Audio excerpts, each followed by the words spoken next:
All right. I thought I would talk about something that was gnawing in the back of my mind, basically, and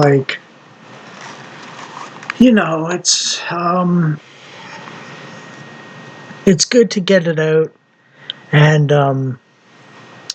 to spread the information, I suppose, in a sense.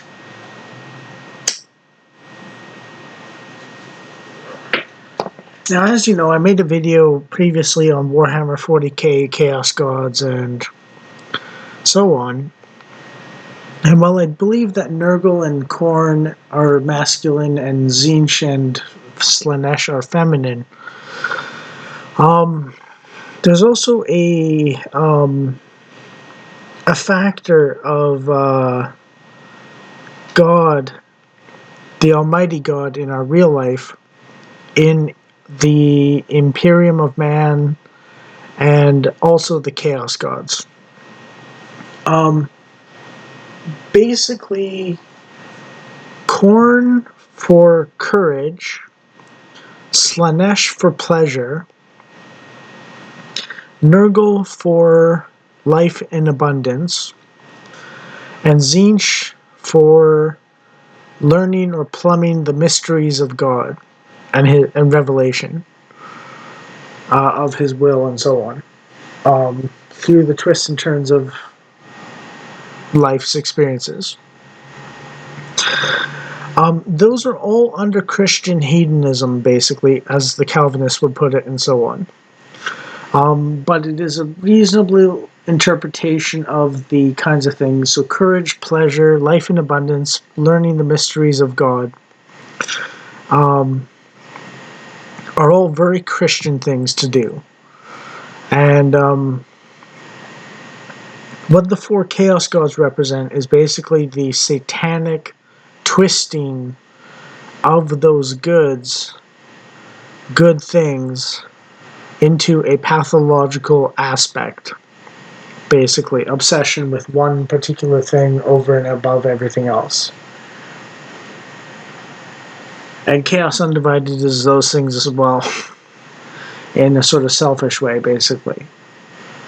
Now, the Imperium of Mankind, the God Emperor and humankind under the Imperium, represent at least about three qualities that are non-chaos, but also part of the Christian experience as well, not just the four things I mentioned.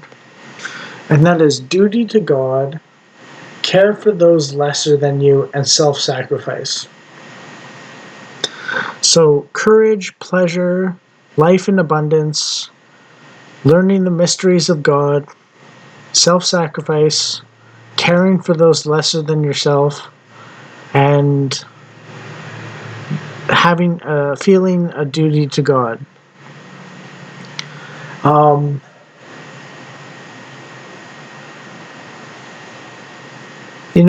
the only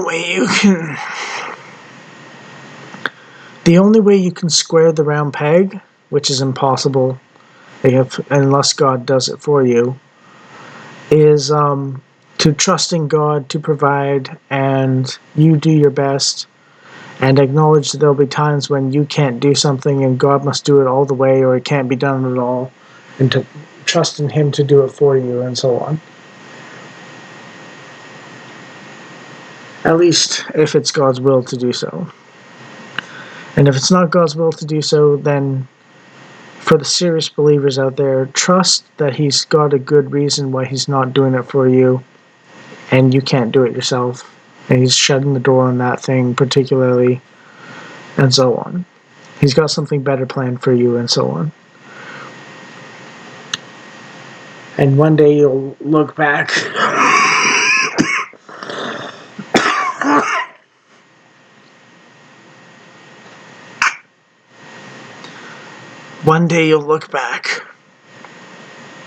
whether in this life or the next, and you will go, oh, that's why He did it, and so on. Also, I was thinking about what the difference between a real prophet of God and someone who merely has a God complex is. Now, one of them is that one gets his orders from the divine and the other doesn't. But that's kind of hard to understand from someone being schizophrenic or being a real prophet as well. So that's not necessarily the real difference between them in terms of divine guidance directly and so on. That might be part of it. That's a consistent part of it on some level. But there's no mental or emotional difference between someone with a God complex and a genuine, bona fide, real, actual prophet of God's. And I don't mean like everyone's a prophet of God's or no one's a prophet of God's or like you can choose to be a prophet of God's. I don't mean any of that. I mean a genuine, bona fide, chosen by God Almighty who is very real and has a will of his own. Prophet of God's. There's no difference emotionally or mentally between someone who's got a God complex and a genuine bona fide prophet of God's. Emotionally, the temptation towards pride and the desire to influence other people is there. So that's the emotional part. The mental part is that you've got plans and machinations for an entire worldview on how to tell other people to live by in a large group or something like that. So those are not differences. There is a crucial difference, though, and this relates to the... I think I'm beginning to understand what being spiritual means in a sense. Thanks to Jordan Peterson and the prophetic friend of mine telling me this answer, actually. What he said was 20 years ago, and I didn't know why he said it, but he was prophetic and I remembered what he said. So I think he knew I was going to be in this situation. He said, the difference is spirit. Or spirit is the difference. Can't remember which one, but one of those two. And that clicked in me, and I was like, oh, the spirit of, and so on. And then Jordan Peterson clicked into it and said, because he was saying, Jordan Peterson says, the spirit of open dialogue and as much self-honesty as you can possibly muster, and so on. So you can use tough language, you can be gentle, but you have to be honest about your feelings and so on. And you need to be open and honest about it with other people as well. You can't hide things from others. Your life is a panopticon because you serve God and you are held to a high moral standard because of your privileged position. And it's a duty, not a license to do what you want. And that ties into what I was saying earlier about duty to God and so on. And it might be a place of honor eventually in heaven or something, but a lot of the time it's a place of rough living, despair, hardship beyond other people. So I've been kind of thinking I'm like a prophet of God's in a sense, because my friend that told me the answer to that particular difference told me also that I am a prophet. But he also said I'm reliant on God and him and the others that were prophetic as well. And that got me thinking about what Sargon of Akkad said, how his movement, his efforts have always been a team effort and so on. And I was thinking to myself, well, I've got a team behind me of prophets. Like, I can't take credit for a lot of my knowledge of what's going on in the future because I don't actually have it. All I know is that things are marching along according to God's will. And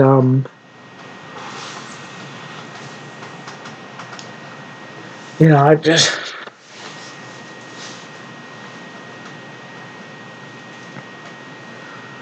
But 3 out of 16 at least said they believed in me on some level as potentially being a prophet of God's. And they were prophets, so maybe it's game recognizes game or something like that.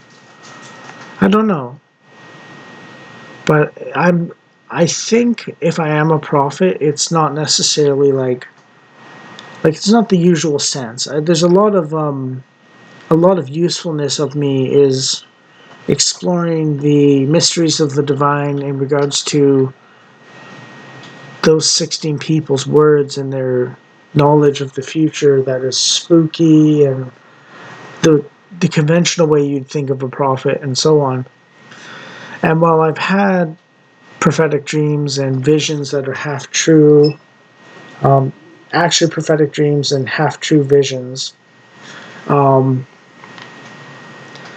from the age of 5 to like 20 years old, um, I think my usefulness as one of God's cat's paws, who might be solving a lot of problems, maybe not, I'm not sure.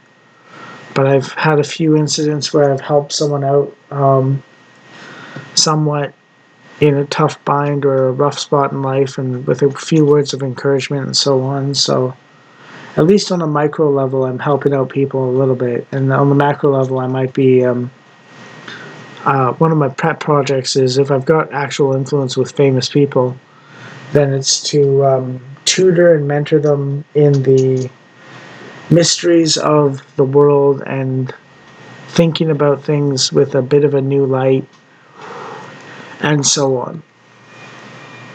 And that is the. And by the way, when I say I might be a prophet of God's, I'm not saying like bow before me or something like that. No, no, no, no, no. What I'm saying is give me a second thought, maybe, about what I'm saying.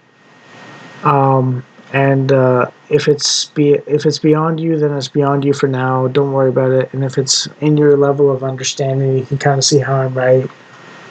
If I'm right, then hopefully it's useful. But the way that I am a prophet of God's, at the moment at least, is not through any revelations, at least directly to me from God in a sort of like a dream that tells the future or like a vision or anything like that. I've had them, so I know they're possible, and I know other people can have them and so on.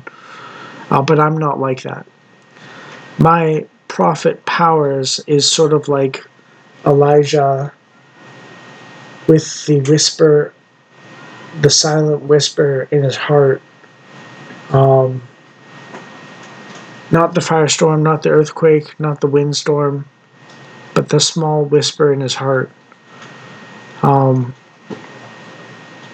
guiding him.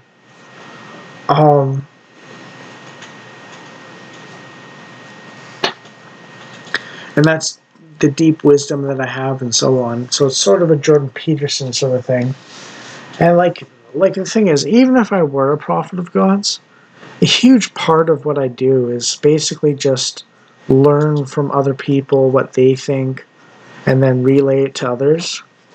So like that's why I will credit other people a lot of the time, because I want you to go into looking at the other person and their work to learn from them, because I don't mind if you learn from other people. I'm just sharing the kinds of people that I actually follow, because that's what's led to my worldview and so on. And a lot of them are better credentialed than me, conventionally or in terms of their worldview construction on some level, and their material success and their success with women and their social status and so on. So I'm not saying I'm like necessarily the person to follow if you want to get conventionally good things entirely, or that I know how to do it myself. I'm not claiming that.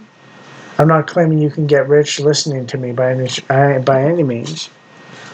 But what I'm doing is hopefully exploring how to make someone authentic or honest with themselves in a way that would not necessarily be possible through someone else or something like that. I'll share two more things, which is The way the devil works is a slippery slope. It starts with a gentle incline, making it like you're walking down and it's easier to walk and you're like, oh, this is pleasant, and so on. And then it starts getting steeper and steeper until you start falling down the hill, basically. And the way God works is He puts a mountain in front of you, and often, not always, but often, He'll lead you up a path that is difficult, but you can make it because He's guiding your steps. Sometimes He says no, absolutely. So it's like you have to learn to accept when that happens on some level. But a lot of the time, He'll also guide your steps through a difficult process so that you make it through well off, and so on.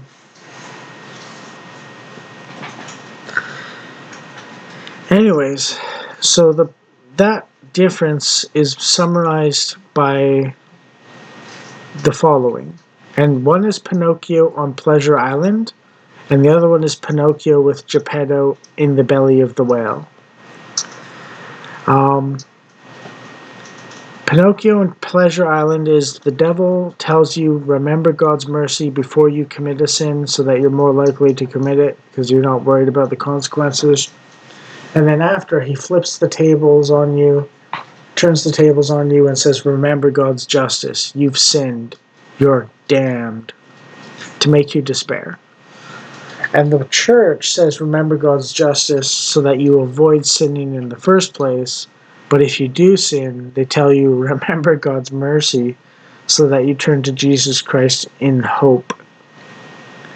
And faith is the proof, faith is the promise of things hoped for and the evidence of things unseen. So, yeah, this is all like how it ties together on some level and so on. So that's my experience. I'm not fully on board with it, but that's because of my disposition, not because I'm illogical on this necessarily. And what was the next one? I think there was one more thing I wanted to say, but I can't remember what it was.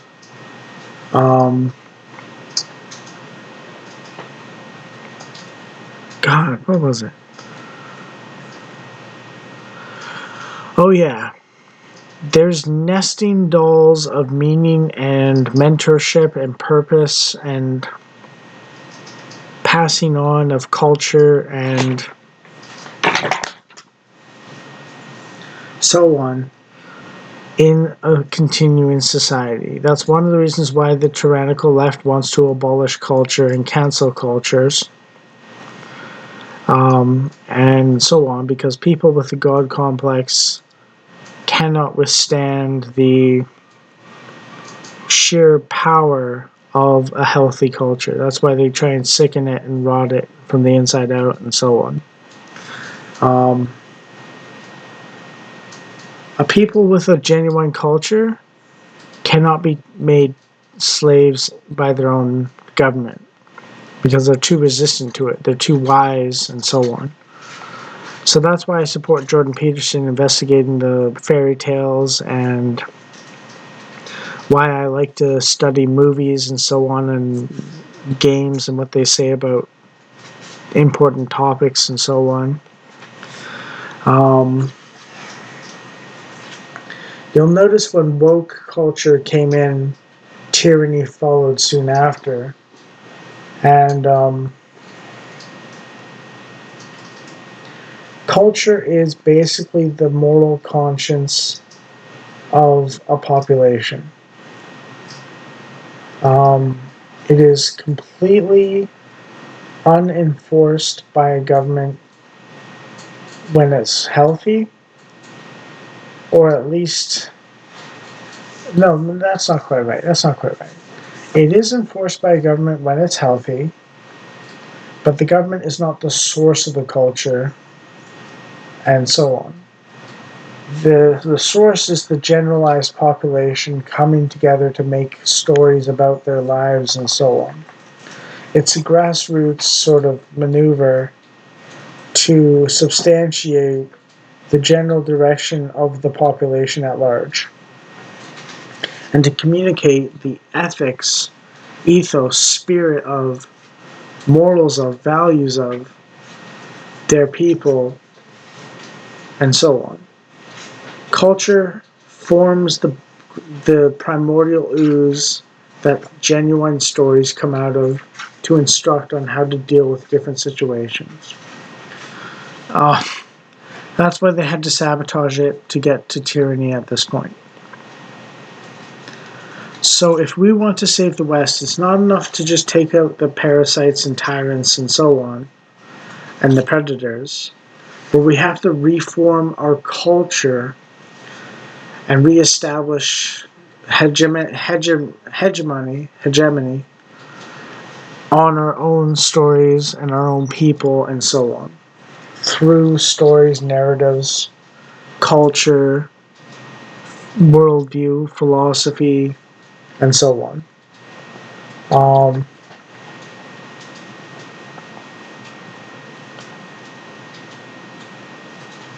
And that's one of the reasons why Christianity is so important, because religion is a worldview and a culture and a mode of a philosophy and a way of being that envelops all other possible elements. And the laws that derive from Christianity tend to be way better than anyone else's laws whatsoever. The reason the 90s and 2000s were so good is because we were running on the fumes of Christianity while getting better and better technology. And once we lost Christianity for a while, everything went to hell and so on. And the goal is to get back to Christianity, get back to Christ, and to really learn the deeper truths of Christianity so that we can rebuild our civilization after the destruction that has been caused by a turning away from God and so on. And Christianity, even if it's not perfect, I don't know if it is or not, but Christianity is the best tool for understanding the world in a moral and ethical and spiritual, emotional, mental sense, at least in our relations with each other. Carl Jung might be useful. I personally think he is in a certain sense, if it's a Jordan Peterson kind of way. Carl Jung is useful through the hero's journey and so on in regards to the prodigal son story of Christianity and so on, or Joseph in the dungeon, or Abraham, or Joseph the dream interpreter in the dungeon, or Abraham, or Job, or Jesus Christ, or Paul, or Peter.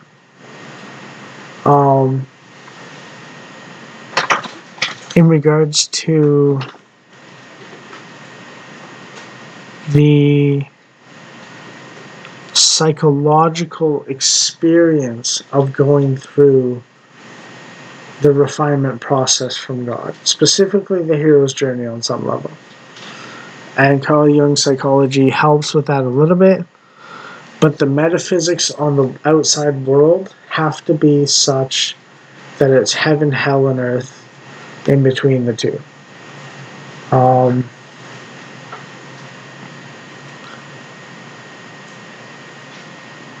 Yeah. Anyways, that's all I got.